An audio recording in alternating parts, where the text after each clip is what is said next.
Selamat pagi, perkenalkan saya Dewa Gede Indra Satyadana dari kelas 10 MIPA 3. Saya akan menjelaskan tentang perkembangan teori atom. Di zaman Yunani kuno, sekitar 2500 tahun lalu, dua filsuf yang bernama Demokritus dan Leucippus berpendapat kalau atom adalah unit terkecil penyusun semua materi yang ada di sekitar kita. Mereka bilang kalau atom itu padat dan gak bisa dibagi-bagi ataupun diubah. Mereka juga percaya kalau atom itu ukurannya dan bentuknya macam-macam. Kumpulan dari atom-atom ini yang ngebentuk materi yang ada di sekitar kita. Jadi, sifat dari materi itu adalah sifat dari atom-atom penyusunnya.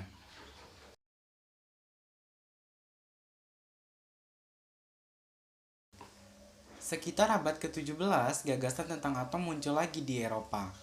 Waktu itu, para ilmuwan lagi mempelajari tentang sifat-sifat gas. Ternyata di udara yang isinya gas merupakan bagian dari partikel-partikel atom yang bergerak. Meskipun nggak kelihatan, tapi dapat dirasakan kehadirannya. Dari observasi semacam ini, John Dalton, ilmuwan asal Inggris, ngerumusin teori atom yang pertama, yang kita kenal dengan teori atom Dalton. John Dalton punya 4 pendapat tentang atom. Yang pertama, menurut Dalton, materi tersusun atas sejumlah partikel kecil yang tidak dapat dibagi lagi. Partikel itu disebut atom. Yang kedua, atom-atom suatu unsur identik dalam segala hal, baik volume, bentuk, maupun masanya, dan berbeda dengan atom-atom penyusun unsur lainnya. Yang ketiga, dalam reaksi kimia terjadi penggabungan atau pemisahan atom. Selanjutnya, atom-atom itu ditata ulang sehingga membentuk komposisi tertentu.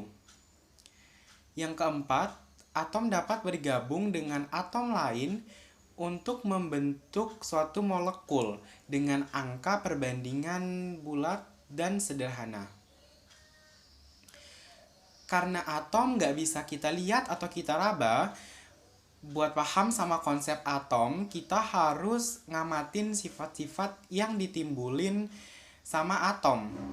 Dari sifat-sifat ini, John Dalton ngusulin suatu model atau gambaran sebenarnya gimana sih bentuk atom. John Dalton ngajuin model atom yang pertama. Model atom ini bentuknya bulat padat kayak bola pejal.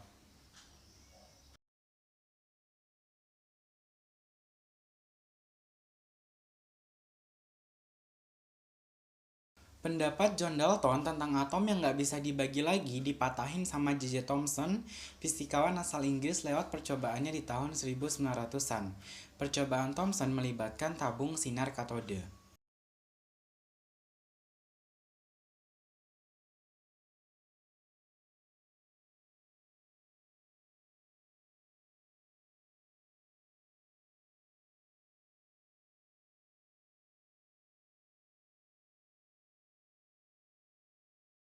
Dari percobaannya ini, Thomson ngambil kesimpulan kalau dalam atom itu ada sesuatu yang bermuatan negatif. Thomson namain partikel muatan negatif ini elektron. Dari hasil percobaannya, Thomson berpendapat kalau elektron itu partikel yang paling dasar dari setiap materi. Elektron ini juga ada di dalam atom. Jadi, menurut Thomson, atom masih bisa dibagi lagi jadi partikel yang lebih kecil yang disebut partikel subatomik. Thomson juga yakin kalau atom mengandung banyak elektron yang muatannya negatif. Karena unsur-unsur yang ada di alam itu kebanyakan sifatnya netral, Thomson juga berpendapat kalau atom itu sendiri punya bagian yang bermuatan positif. Dari keyakinannya ini, Thomson ngajuin model atom yang baru. Menurut Thomson, bentuk atom itu kayak bola pejal, tapi seluruh bagiannya bermuatan positif. Terus, muatan positif ini dinetralin sama elektron yang nyebar rata di dalamnya. Persis kayak kismis di roti kismis. Roti kismisnya bermuatan positif dan kismisnya bermuatan negatif.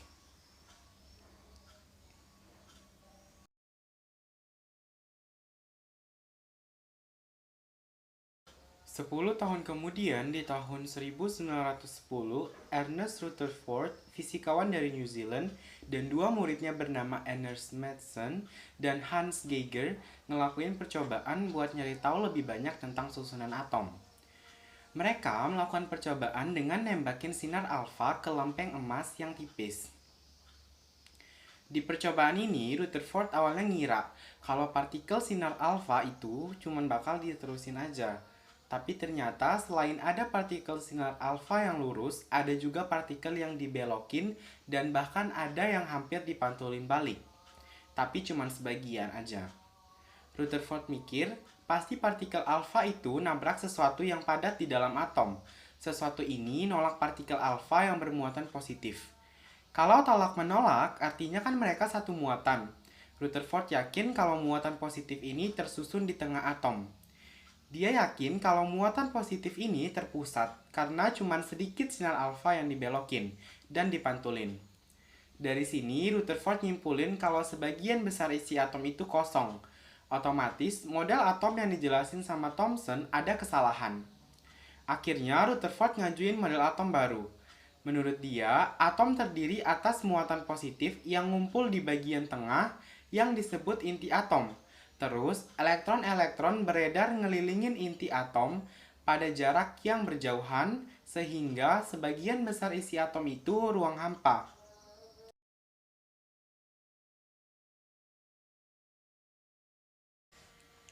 Teori atom Rutherford dapat tentangan dari ilmuwan lain. Rutherford nggak bisa ngejelasin kenapa elektron nggak kesedot dan jatuh ke inti atom. Jadi banyak yang nganggap model atom Rutherford ini kurang lengkap. Percobaan atom Rutherford tadi diterusin sama Niels Bohr, ahli fisika asal Denmark di tahun 1913. Lewat percobaannya, Bohr bisa ngebuktiin kalau elektron itu nggak bakalan jatuh ke inti atom. Bohr berpendapat kalau elektron itu ada di lintasan yang punya tingkatan energi tertentu. Kalau elektron ditaruh di lintasan yang sama, dia nggak bakal kehilangan atau menyerap energi. Elektron cuma bakal kehilangan energi kalau dia pindah lintasan. Lintasan-lintasan ini disebut kulit atom. Kulit atom ini yang ngejaga supaya elektron nggak jatuh dan bersatu dengan inti atom. Akhirnya, Niels Bohr ngajuin model atom kayak gini. Inti atom yang bermuatan positif dikelilingi sama elektron yang adanya di kulit atom. Persis kayak matahari yang dikelilingi sama planet-planetnya.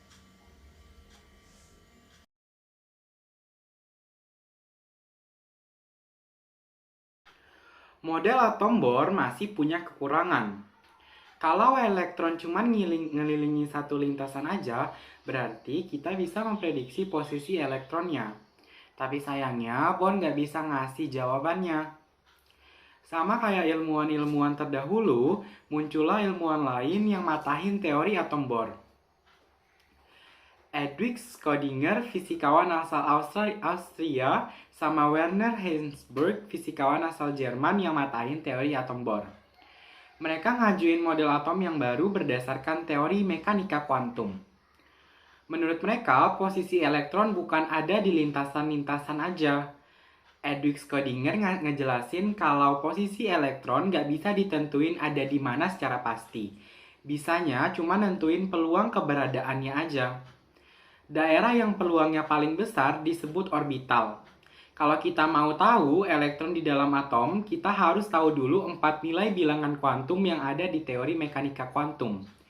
Bilangan kuantum ini nunjukin si elektron ada di mana, di kulit mana, subkulit mana, bentuk kulit orbitalnya kayak gimana, dan arah pergerakannya itu gimana.